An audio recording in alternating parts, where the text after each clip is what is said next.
Dila, seorang ibu rumah tangga di Palembang ditangkap dan ditetapkan sebagai tersangka dengan dugaan penganiayaan.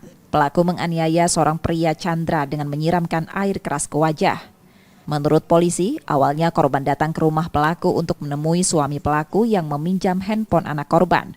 Namun, karena suami pelaku berada di rumah orang tuanya, pelaku kemudian mengantarkan korban ke rumah mertuanya tersebut menggunakan sepeda motor. Saat di perjalanan, korban melecehkan pelaku dengan memegang bagian pribadi hingga membuat pelaku marah.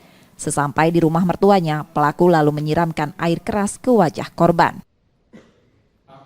Karena tersangka merasa ada satu perbuatan yang tidak terpuji yang dilakukan oleh korban, yaitu dengan melakukan tindakan yang tidak senonoh, sehingga saat ini secara spontanitas yang bersangkutan melakukan tindakan penyiraman cuka parah.